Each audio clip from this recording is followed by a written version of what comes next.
Welcome. This is Gardner, and welcome to Solopreneur Success Strategies.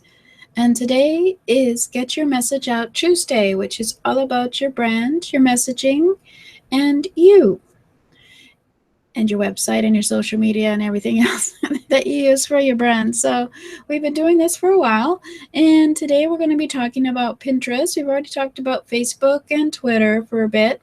And we're going to look at Pinterest as a brand builder and whether or not you should be on that platform. So for those of you who don't know me, I'm Jane Gardner, and I work with my husband in a structural engineering firm in Western Canada. And about 3 years ago, I came onto the internet to help others to do business. But today, we're going to be talking about Pinterest. And I guess we should go over also some of the things that we've gone through so far when it comes to your brand, which is basically your messaging on the internet. So let's go have a look at Get Your Message Out Tuesday. So we have looked at various things about your brand, and I have an offer for Build Your Own Brand in a Week at jgtips.com/brand. And it's an email, website, webinar type of training where you can think about how to identify your unique benefits of your business and differentiate you from your competitors, identify your core market, name your product, and develop your brand messaging and measure your brand effectiveness, give you all the tools on how to reassess and refine your messaging, as well as do some testing and get some feedback from me on how to do it. So you can go and look at that at jgtips.com/brand. It's an early bird offer, and I'll be doing a webinar soon, hopefully, about building your own brand in a week. But once you have your messaging, you can attract your ideal customer. And of course, your ideal customer is the one who will buy your stuff quicker and easier. So how many people are on the internet? Well, there's almost 3.5 billion by now, I think, people since we've started this course on the internet every day. And from those people, you should be able to get your messaging out there and your brand such that you will be able to connect with the people who want the solution to their problem from you. So we had to look at how to do that, how to get your message, how to define your message by looking at you and your brand. And then we looked at how to put your brand messaging onto your website.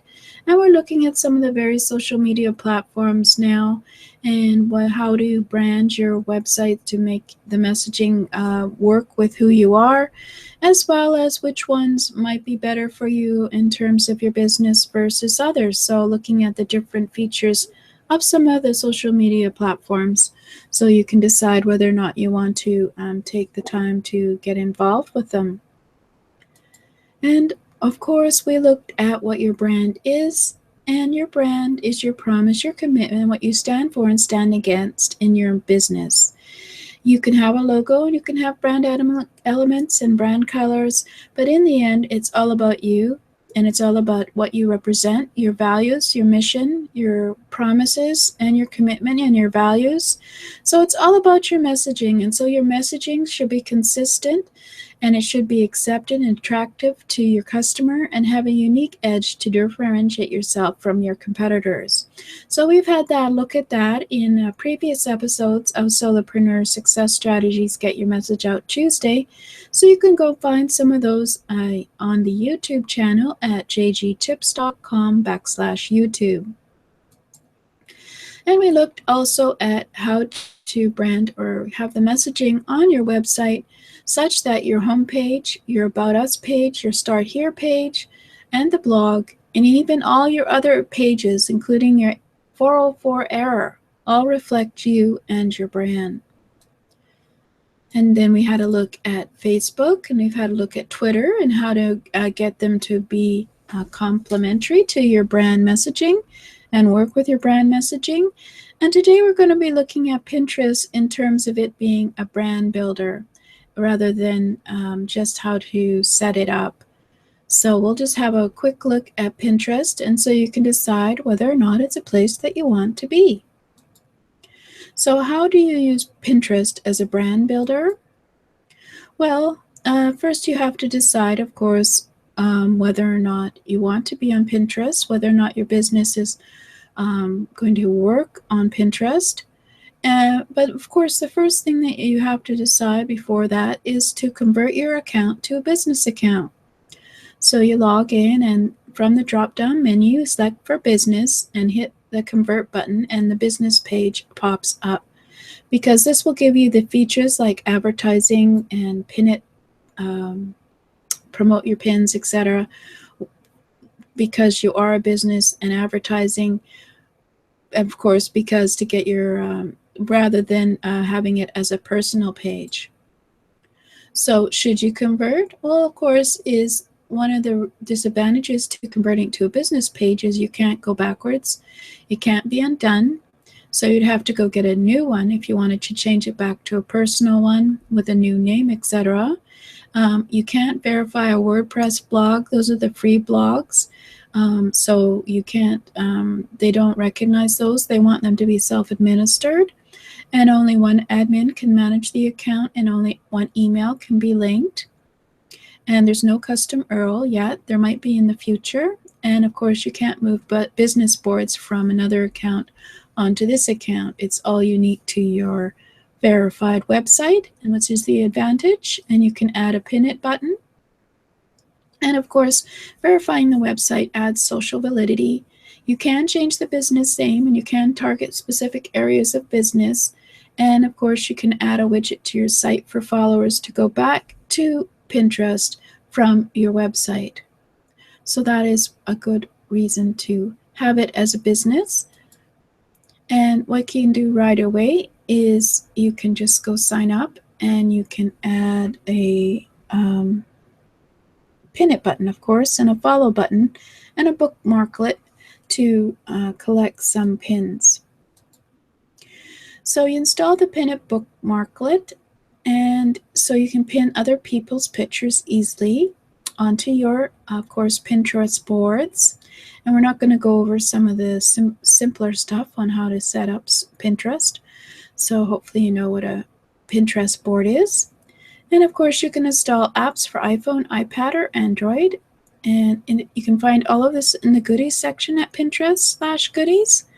And of course, you can snap original photos on your phone and then pin them immediately from your iPhone app or your Android app, Pinterest app, onto your board.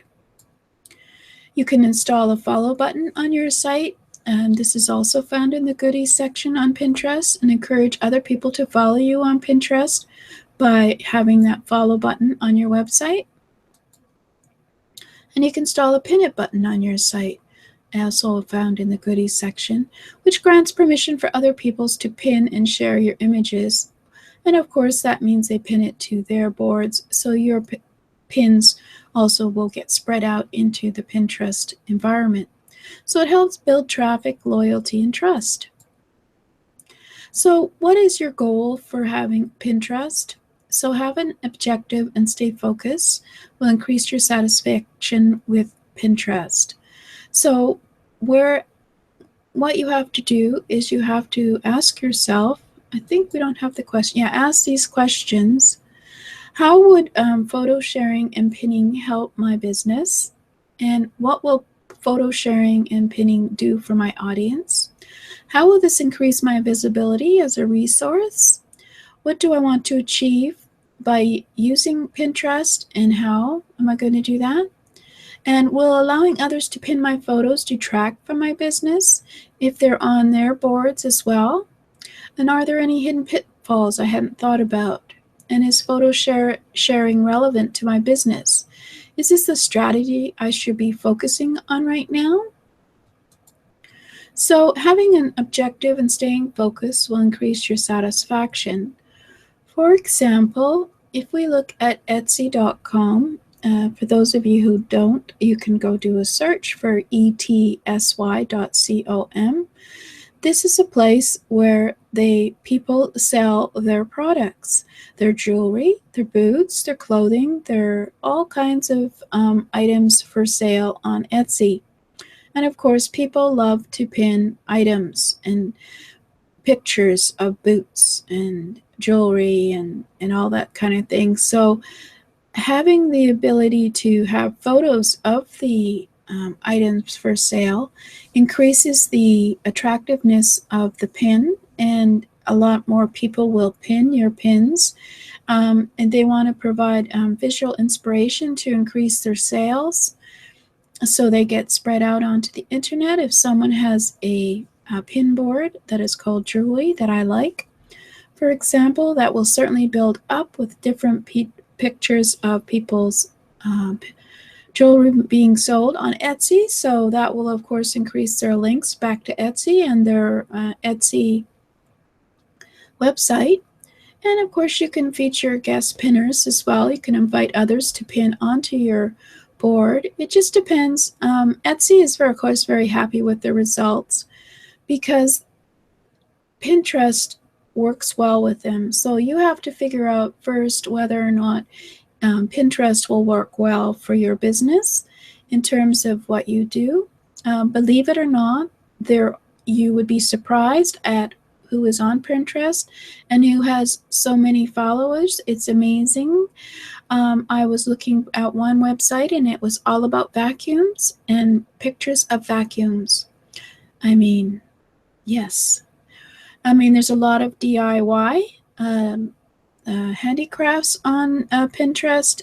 Certainly, we can do a whole subject on Pinterest, but what we're looking at is your brand and whether it's worth it for your brand. So if you have a business that is going to be about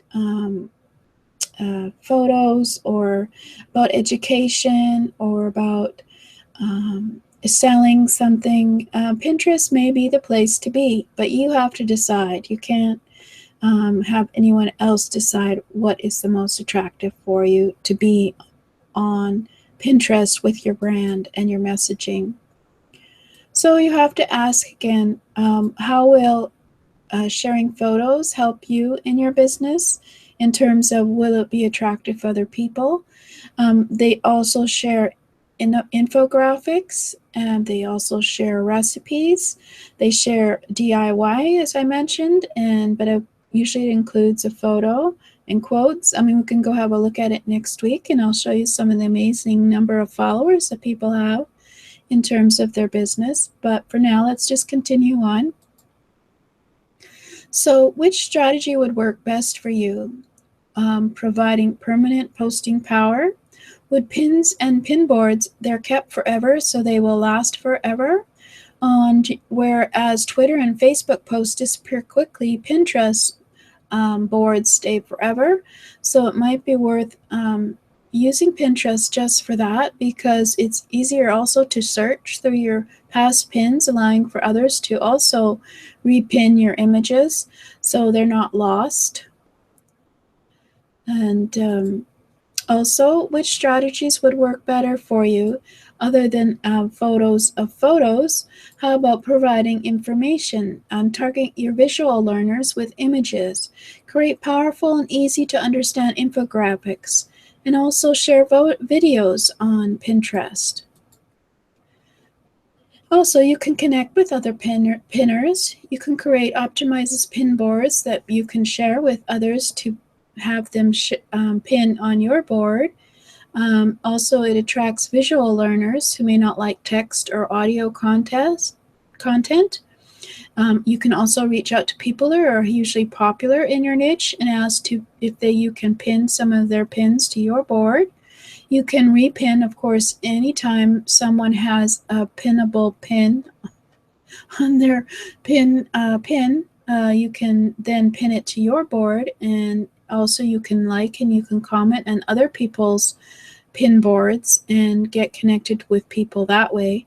If you're in the same field, for example, in fashion, for example, in creating hats, let's say, and you connect with others who create hats, that makes for a good relationship, and it's good for your brand if they pin it on their boards. And of course, you want to make Pinterest your own. You want to be original. You don't want to just pin other people's pins onto your board. You don't want to follow the crowd. You want to create your own categories with keywords that will attract others when they do a search for those keywords. You want to make your own formats, themes, and interpretations. and give your entire Pinterest collection a strong identity. So you could also consider Pinterest advertising. They've increased their advertising since I wrote these slides, but you can create brand awareness and visibility by advertising certain pins. You can connect with more pinners by advertising because your reach increases. And you can try repinly.com/advertise. You can appear on a sponsored pinners list. You can do a category sponsorship. You can do sponsored pins. And you can do even a rectangle banner or a sponsored newsletter. Each pin photo should be one of the following and always unmessage when it comes to your brand. You can have a visual feast. You can be hilariously funny, moving, inspiring, bizarre, astonishing, informative, educational, useful, helpful, DIY, beautiful, and easy to absorb. All the pins are easy to absorb, so you don't have to write too much text. And in fact, you can just pin the photo from your blog post to your pin boards, and then when people click on the pin, they can go back to your blog to read more information. So it's a link to your blog. And you can make full use of resources, tracking and tweaking, which you can look and see which pins go viral, which have the most shares. And you can find your URL in your Pinterest settings and see all your pins and their activity, and use Repinly for stats. And using Repinly for stats is repinly.com. You'll get a Pinterest score and popularity rank, number of followers, activity information on boards, likes, and pins. And so far it was free to join, but we'll see later. So make full use of your resources. Take credit when credit is due for your images. Don't use other people's images without their permission. Use stock photo, you can. When you pay for them, you can watermark your original images so others can't use them as their originals. You can use an app to create a digital watermark like PicMonkey or iWatermark. And you can enhance your photo pins by editing them, and you can create infographics. You can use PicMonkey or easel.ly or PictoChart or visual.ly and create online infographics and be creative with your pins. And you can use word clouds at wordle.net. Those are also very popular. So some of the things that you should do in terms of Pinterest, and this is after you decide if you want to be there, you have to, of course, go and have a look. 70% of the people there are women, so you might want to see if your audience is there or not. There are men. You can invite a guest pinner to your site. You can use images on your site your audience will love to share. Create a separate photos you can pin gallery on your site so that you can have people pin those from there. And you can use keywords, categories, and hashtags to reach your targeted audience, very much like some of the other social media platforms. But always remember about your brand. Pin consistently, it'll become a habit, and it won't clutter up your boards. Give each one a theme and stick to it. Use call to actions to get them back to your blog or get them to take an action. Watch what your competitors are doing, strive for quality, and engage their emotions. So I hope that gives you some idea on Pinterest and whether or not you should go check it out and see if it works for your business. For the Build Your Own Brand Early Adopter offer, go to jgtips.com/brand and you can contact me at jgardner@jane-gardner.com with any questions, or you can go and check out my YouTube channel at jgtips.com/YouTube. Yeah, jgtips.com/YouTube. So this is Jane Gardner, and I hope that gives you some idea on whether or not you should go and do Pinterest. It's certainly just even looking at the photos, the pins that were on this slide presentation will give you an idea. We'll see. Maybe I will go over there next week and I'll try and find a tough one. Find something that's not easy to find and see whether or not you can see that it has a variety of businesses on it and people that find things interesting, that might find what's you're interesting and your business as well. So please subscribe, comment, and like my YouTube channel at jgtips.com/YouTube.